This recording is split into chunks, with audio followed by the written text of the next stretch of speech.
En 2002, un discours venu du Burkina Faso a brusquement brisé le confort d'un monde habitué au silence. Lorsque Ibrahim Traoré a déclaré que nul peuple ne peut être libre tant que ses ressources nourrissent d'autres nations, une onde de choc a traversé l'Afrique et bien au-delà. Ces mots, directs et dépouillés, ont forcé des millions de personnes à s'interroger sur ce qu'ils acceptaient depuis trop longtemps. Si une vérité aussi simple peut tout renverser, alors que reste-t-il à ceux qui refusent encore de la regarder en face ? Cette histoire n'est pas seulement celle d'un capitaine devenu chef d'État, c'est la démonstration de la manière dont une seule parole, dite au bon moment, peut fissurer des décennies de résignation collective. Vous allez découvrir comment un discours de vérité brute, porté par un homme déterminé à rompre avec les dépendances héritées, a déclenché un mouvement qui dépasse largement les frontières du Burkina Faso. Dans ce récit, l'enjeu principal, comprendre comment la souveraineté peut se reconstruire malgré les pressions économiques et politiques, deviendra votre fil conducteur. À mesure que nous avançons, vous verrez comment les idées d'Ibrahim Traoré ont trouvé un écho chez les jeunes Africains, dans les Caraïbes et même dans certaines sociétés occidentales confrontées à leur propre forme d'inégalité. Ce que vous tenez entre vos mains n'est pas un simple exposé politique, mais un parcours à travers des choix difficiles, des confrontations directes et des espoirs ravivés. Et une question reviendra encore et encore. Que se passe-t-il lorsqu'une nation affirme enfin son droit d'exister par elle-même ? Le 24 janvier 2022, Ibrahim Traoré, alors jeune capitaine, a pris une position qui allait bouleverser la perception internationale du Burkina Faso. 2 phrases prononcées devant le monde entier, « Aucune nation ne peut être libre tant que ses ressources nourrissent d'autres pays et que ses enfants meurent de faim », ont déclenché un questionnement profond sur l'injustice et l'exploitation. Ce initial a marqué le point de départ d'une transformation silencieuse mais implacable. Avant son intervention, le pays se trouvait dans une impasse, une économie dépendante, une classe politique affaiblie et des populations confrontées à la pauvreté et à l'insécurité. Traoré, issu d'un contexte de guerre et de privation, comprenait que la survie du Burkina Faso nécessitait d'un changement radical. Son ascension au pouvoir n'a pas été un coup d'État classique, mais un geste de défiance contre un système corrompu. Dès ses premiers mois, il a mis en place des réformes ciblées pour contrer la corruption et renforcer la transparence dans l'exploitation des ressources naturelles. L'or, le coton et les minéraux, longtemps source de profit pour des intérêts étrangers, devaient désormais profiter directement à la population locale. Ces mesures ont provoqué des tensions diplomatiques avec d'anciennes puissances coloniales, mais la réaction populaire, galvanisée par l'espoir et la reconnaissance du leadership de Traoré, a consolidé sa légitimité. Les médias internationaux ont rapidement suivi, amplifiant l'impact de ces déclarations et actions. La jeunesse africaine, longtemps désabusée, s'est réappropriée la parole et l'action politique, inspirée par un modèle où la souveraineté et la responsabilité nationale sont indissociables. Ainsi, le Burkina Faso, sous la houlette de Ibrahim Traoré, est devenu un laboratoire de réformes audacieuses, une démonstration tangible que des décisions courageuses peuvent produire des effets rapides et mesurables, tant sur le plan économique que social. Les actions entamées en 2022 ont ouvert une ère où chaque décision politique et économique est désormais scrutée, interprétée et surtout discutée à travers tout le continent. Dès son entrée en fonction, Ibrahim Traoré s'est positionné comme un leader résolu, capable de traduire les paroles en actes concrets. Ces premières initiatives ont rapidement produit des effets tangibles sur la vie quotidienne des Burkinabés. Par exemple, la réorganisation des impôts et la transparence dans la gestion de l'or ont incité les entreprises locales à investir dans des projets durables, générant de nouvelles opportunités d'emploi. Mais l'impact ne s'est pas limité à l'économie. Sur le plan social, l'exemple de Traoré a inspiré des jeunes partout en Afrique de l'Ouest, leur donnant une nouvelle énergie pour participer activement à la vie politique et citoyenne. Dans certaines régions, des mouvements similaires ont commencé à émerger, réclamant plus de transparence et un contrôle renforcé des ressources naturelles. En parallèle, sur le plan international, ces décisions audacieuses ont été observées avec attention. Les anciennes puissances coloniales ont d'abord réagi par la prudence et la diplomatie, mais les mesures de Traoré ont déjà redéfini la dynamique des négociations économiques. Le Burkina Faso est devenu un exemple vivant que la souveraineté nationale et la responsabilité économique peuvent coexister, même face à des pressions externes significatives. Ainsi, Traoré ne se contente pas de parler de changement, il le provoque. Chaque mesure, chaque déclaration agit comme un catalyseur, transformant progressivement la perception de ce que signifie gouverner un pays en respectant ses principes fondamentaux. La trajectoire qu'il trace offre un modèle où l'action décisive sur les enjeux internes peut inspirer et influencer les régions voisines. Le so what est clair, la détermination et les choix stratégiques d'un seul homme peuvent déclencher des transformations perceptibles, mesurables et reproductibles, même dans un contexte complexe et fragile comme celui du Sahel. L'histoire politique du Burkina Faso a pris un tournant décisif en janvier 2022 lorsque Ibrahim Traoré a pris la tête du pays, un geste audacieux au milieu de l'instabilité croissante. Ce n'était pas simplement une prise de pouvoir, c'était une rupture avec des décennies de gouvernance corrompue, d'ingérence étrangère et de désespoir populaire. Le pays, longtemps pris dans un cycle de dépendance, a dû faire face à la question cruciale. Comment se libérer des chaînes de l'exploitation coloniale et des dictats économiques extérieurs? Traoré, très tôt, a mis en place des réformes concrètes. Il a exigé que les multinationales exploitant les ressources naturelles du pays payent des taxes plus justes, garantissant que les bénéfices issus de l'or et du coton profitent réellement à la population locale. Cette décision a été perçue comme un acte de défiance contre les puissances occidentales qui ont longtemps exercé une pression politique et économique sur le Burkina Faso pour maintenir leur influence dans la région. L'attaque frontale contre la corruption interne a été tout aussi radicale. Traoré a mis en place des systèmes de contrôle rigoureux pour surveiller les flux financiers et empêcher le détournement des fonds publics.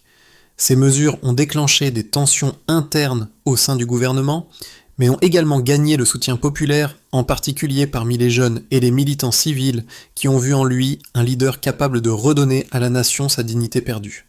Mais les défis étaient loin d'être terminés. Les anciennes puissances coloniales, qui avaient longtemps considéré l'Afrique comme un terrain d'exploitation, ont réagi par des sanctions économiques et diplomatiques. La France et d'autres pays occidentaux ont exprimé leur mécontentement face à ces réformes économiques radicales, estimant que cela pourrait perturber les relations commerciales traditionnelles. Cependant, Traoré, soutenu par un peuple fatigué de la domination étrangère, n'a pas fléchi. Il a vu dans ces tensions une opportunité pour le Burkina Faso de redéfinir ses relations avec le reste du monde. À l'intérieur du pays, les résultats ont été positifs. L'économie a montré des signes de reprise. Le PIB a augmenté de 3,5% en 2023, un taux relativement élevé dans le contexte d'un pays du Sahel en développement. L'exploitation de l'or a augmenté de 15%, et les investissements étrangers ont aussi connu une hausse de 12%. Ces chiffres sont une indication claire que les réformes ont eu un impact direct sur l'économie locale, bien que les défis sécuritaires demeurent une préoccupation constante.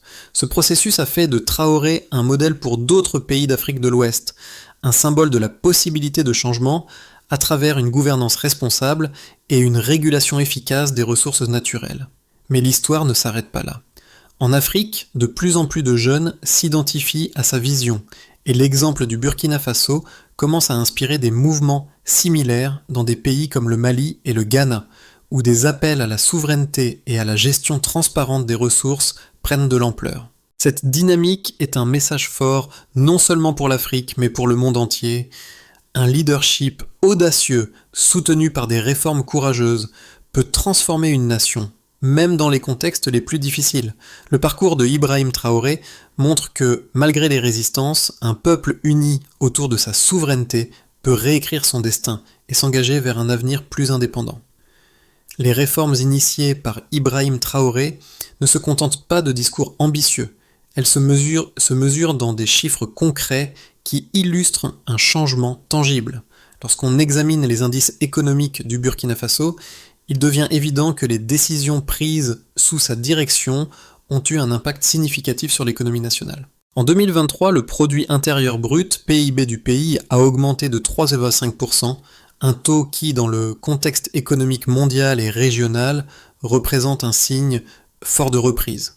Ce chiffre dépasse largement la moyenne de croissance dans la région du Sahel, où de nombreux pays souffrent encore de crises internes et d'insécurité.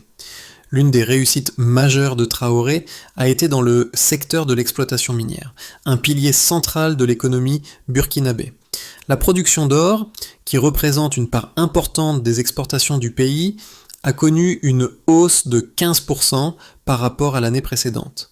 Cette augmentation n'est pas seulement le fruit de la croissance globale de la demande sur les marchés internationaux, mais surtout des réformes mises en place pour assurer que les bénéfices issus de l'exploitation minière profitent davantage aux populations locales. Ces mesures ont permis de rendre l'industrie plus transparente et de garantir que les profits retournent au pays sous forme de taxes et d'investissements publics. De plus, les investissements étrangers ont montré un regain d'intérêt pour le Burkina Faso avec une augmentation de 12% en 2023. Ce chiffre témoigne de la manière dont les réformes anticorruption et la promesse d'une gestion plus transparente des ressources naturelles ont renforcé la confiance des investisseurs internationaux.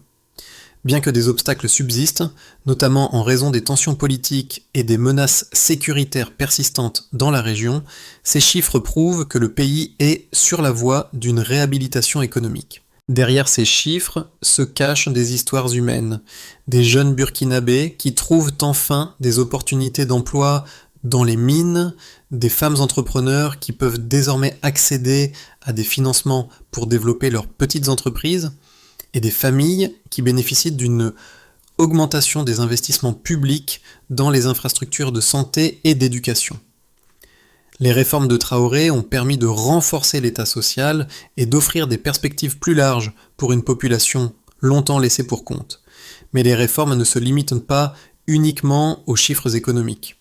Sur le plan politique, le pays a observé un renforcement des mécanismes démocratiques internes, bien que le chemin reste semé d'embûches. Les pressions extérieures, notamment de la part des anciennes puissances coloniales et des institutions financières internationales, ont forcé le Burkina Faso à naviguer avec prudence, mais la résilience du peuple burkinabé a permis de maintenir la trajectoire vers une plus grande indépendance politique et économique.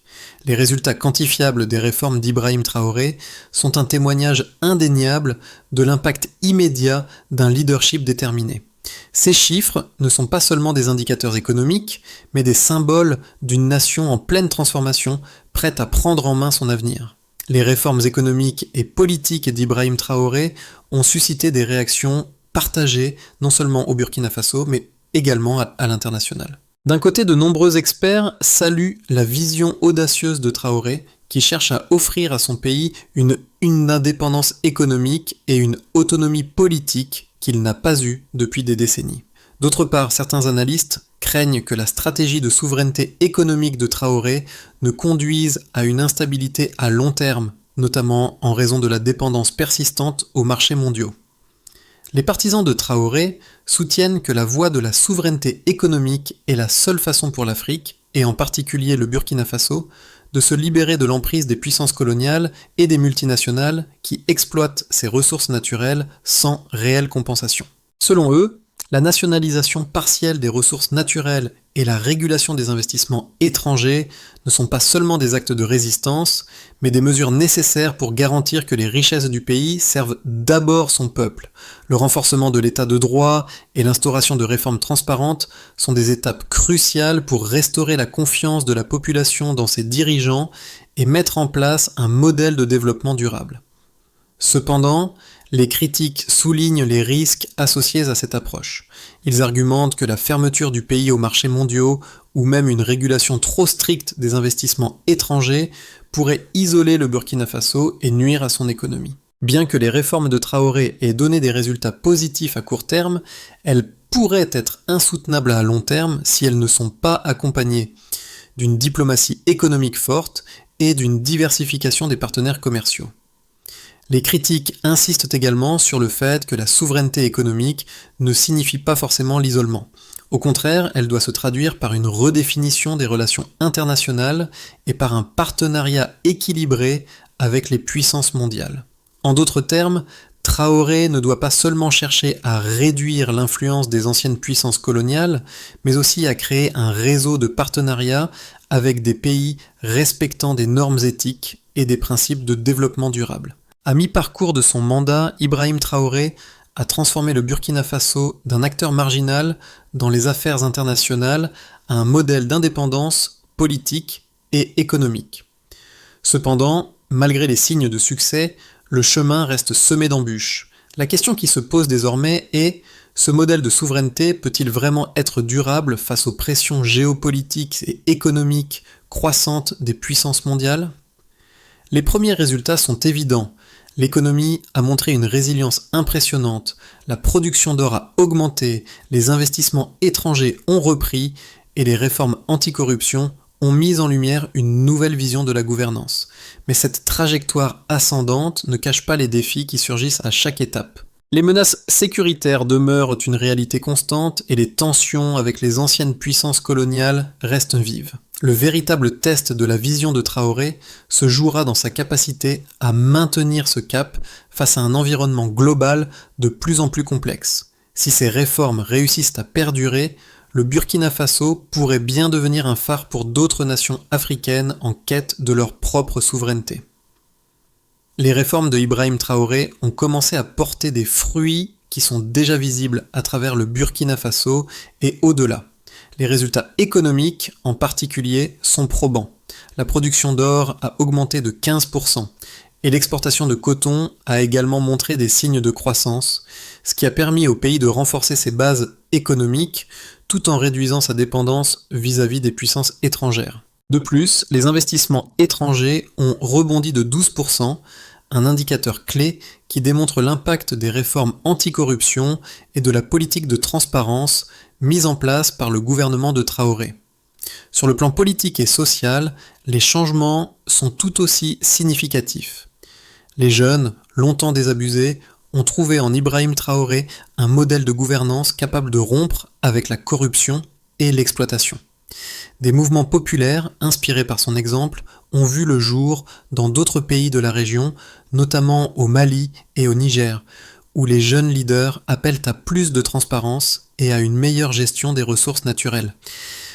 En Afrique de l'Ouest, cette vague de changement a ouvert la voie à une réflexion plus large sur la souveraineté et l'autodétermination économique.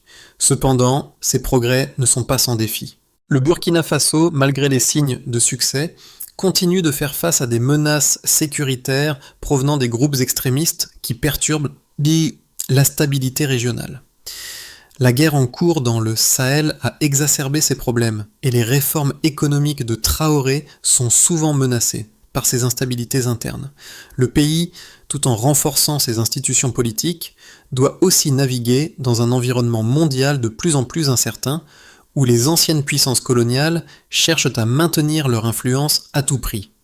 Pourtant, le véritable impact des réformes de Traoré est peut-être dans sa capacité à redéfinir la manière dont les nations africaines peuvent interagir avec le reste du monde.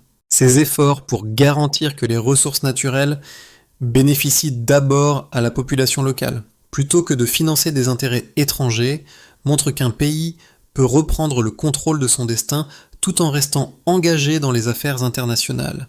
Le Burkina Faso est maintenant un laboratoire de souveraineté africaine, un modèle pour les autres nations qui cherchent à se libérer des liens d'exploitation économique et de dépendance. Ce n'est pas seulement une question de ressources, il s'agit d'un changement dans la manière de penser et d'agir pour une Afrique indépendante, responsable et durable. À l'horizon des 6 à 12 prochains mois, l'avenir du Burkina Faso sous Ibrahim Traoré semble divisé en 3 scénarios distincts, chacun avec des implications profondes pour la région et au-delà. Dans ce scénario, les réformes économiques et politiques continuent à porter leurs fruits. Le Burkina Faso parvient à stabiliser sa situation intérieure en poursuivant ses efforts pour renforcer l'état de droit et la transparence dans la gestion des ressources naturelles.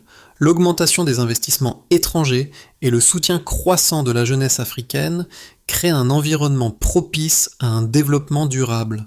Les voisins, comme le Mali et le Niger, inspirés par ce modèle, commencent à implanter des réformes similaires. Sur le plan international, le Burkina Faso réussit à équilibrer ses relations avec les anciennes puissances coloniales et les nouveaux partenaires économiques, devenant un leader dans la redéfinition des relations entre l'Afrique et le reste du monde. Dans ce scénario, le scénario pessimiste voit une intensification des pressions extérieures, notamment des sanctions économiques et diplomatiques imposées par les anciennes puissances coloniales. Ces pressions visent à ralentir le processus de souveraineté économique en exacerbant les tensions géopolitiques. Le Burkina Faso pourrait se retrouver isolé avec des défis internes croissants, notamment la résistance à l'idéologie de Traoré et des divisions politiques internes. Les menaces sécuritaires provenant des groupes extrémistes s'intensifient, rendant difficile la mise en œuvre des réformes et mettant en péril la stabilité du pays. Dans ce cas, le Burkina Faso pourrait se retrouver dans un cycle de réformes avortées, poussant les réformes de Traoré à l'échec. Dans ce scénario présente un Burkina Faso plus résilient face aux obstacles internes et externes. Malgré les tensions géopolitiques et les défis sécuritaires, le pays persévère dans ses réformes. Le soutien populaire reste solide et l'état de droit est progressivement renforcé. Le Burkina Faso parvient à diversifier ses partenariats commerciaux tout en poursuivant ses objectifs de souveraineté économique. La stabilité intérieure, bien que fragile, permet au pays de continuer à avancer avec une société civile plus engagée et une nouvelle génération prête à défendre son indépendance. Chacun de ces scénarios présente des opportunités et des défis distincts. Toutefois, quelle que soit l'issue, le parcours du Burkina Faso sous Ibrahim Traoré aura des répercussions profondes sur l'avenir de l'Afrique. Il est clair que ce modèle, qu'il soit couronné de succès ou non, influencera profondément la manière dont d'autres nations africaines percevront leur propre chemin vers la souveraineté.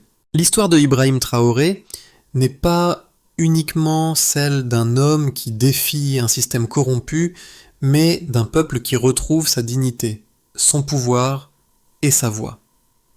Les réformes économiques et politiques qu'il a mises en place ne concernent pas seulement le Burkina Faso. Elles touchent chaque citoyen africain, chaque jeune qui rêve d'un avenir où la souveraineté n'est pas une illusion, mais une réalité. Ces réformes, ces changements ne sont pas seulement des chiffres ou des indicateurs économiques, ce sont des vies transformées. Imaginez un jeune au Burkina Faso qui a vu son pays être saigné par des puissances étrangères pendant des décennies, regardant aujourd'hui la possibilité d'un avenir où les richesses du pays servent à son bien-être et non à celui de l'extérieur. Cet espoir est tangible. Les jeunes générations sont les plus réceptives à ce message car elles n'ont pas connu un passé sans espoir. Elles voient en Traoré et dans ses réformes une chance de redéfinir leur avenir, un avenir où l'Afrique n'est pas seulement un terrain de jeu pour les puissances mondiales, mais un continent capable de se prendre en main. Pour les nations voisines, l'exemple du Burkina Faso est une source d'inspiration. Le modèle de Traoré pourrait bien être ce déclic nécessaire pour que d'autres pays africains réclament eux aussi leur droit à la souveraineté et à l'indépendance économique. C'est un message qui résonne dans tout le Sahel, dans chaque pays où les ressources naturelles sont exploitées sans bénéfice réel pour les populations locales. Pour que les réformes initiées par Ibrahim Traoré portent des fruits durables, un chemin clair doit être tracé, à la fois sur le plan économique, politique et social. Voici 3 étapes clés pour garantir la réussite de sa vision de souveraineté et de prospérité pour le Burkina Faso et, par extension, pour d'autres pays africains en quête de leur indépendance. Il est important de souligner que le renforcement des institutions et de l'état de droit, le premier pilier de cette transformation est le renforcement des institutions locales et de l'état de droit. Traoré doit continuer à mettre en place des réformes pour lutter contre la corruption et améliorer la transparence. Cela inclut la mise en œuvre de lois rigoureuses sur la gestion des ressources naturelles, ainsi que la création de mécanismes de contrôle qui assurent que les richesses du pays profitent réellement à sa population. Il est important de souligner que la diversification des partenaires économiques, il est crucial que le Burkina Faso ne dépende pas uniquement de l'exploitation de ses ressources naturelles. Diversifier les partenariats économiques en établissant des accords avec des pays respectueux de l'éthique et du développement durable permettra de renforcer la position du pays sur la scène internationale. De plus, il faut encourager les investissements, dans les secteurs non extractifs, comme l'agriculture durable et l'innovation technologique. Il est important de souligner que l'éducation et l'autonomisation de la jeunesse. Enfin, pour que ces réformes soient véritablement pérennes, la jeunesse doit être au cœur du projet. En investissant dans l'éducation, en formant les jeunes leaders et en encourageant l'entrepreneuriat local, le Burkina Faso pourra assurer sa pérennité économique et politique. Un peuple éduqué et engagé dans la gouvernance est le moteur d'un développement durable. À travers les réformes audacieuses de Ibrahim Traoré, c'est bien plus qu'un simple changement de gouvernance qui se joue, c'est une redéfinition du destin d'un peuple. Son parcours a transcendé le Burkina Faso pour devenir un modèle pour l'Afrique, une Afrique qui refuse l'exploitation de ses ressources et qui veut reprendre le contrôle de son avenir. Le message est clair, l'indépendance économique n'est pas une utopie, mais une réalité qui peut se construire avec courage et persévérance. Les jeunes générations, inspirées par l'exemple de Traoré, ont désormais un modèle à suivre, celui d'une Afrique fière, souveraine et responsable. Leur engagement est le cœur de ce changement. À chaque étape, Ibrahim Traoré a rappelé que ce changement est d'abord une question de dignité humaine. Il a montré que la vérité, aussi dérangeante soit-elle, est le premier pas vers la liberté. Le Burkina Faso, aujourd'hui, incarne ce combat pour la vérité et la souveraineté, et l'espoir d'une Afrique nouvelle. La question reste, après tout ce chemin parcouru, comment allez-vous contribuer à ce monde où la vérité et la dignité ne sont plus négociables? Car la route vers un avenir plus juste commence par chacun de nous, aujourd'hui. L'histoire de Ibrahim Traoré n'est pas qu'une histoire de politique et de gouvernance, elle est avant tout celle d'un mouvement global qui transcende les frontières. Ce n'est pas simplement un appel pour l'Afrique, mais un appel universel pour la justice, la transparence et la dignité humaine. À travers son exemple, il montre que chaque citoyen, chaque génération a le pouvoir de changer les choses. Que vous soyez au Burkina Faso, en Europe, en Amérique ou ailleurs, la question que l'on doit se poser était la suivante. Comment contribuons-nous à un monde plus juste, plus équitable, où la vérité ne soit jamais mise en sourdine? Si vous croyez en ce changement, ne restez pas silencieux. Partagez cette histoire, parlez-en à vos proches, à vos amis, à vos collègues. Ce combat pour la vérité, pour la souveraineté, commence par chacun de nous. Participez à cette conversation mondiale en amplifiant la voix de ceux qui se battent pour un avenir meilleur.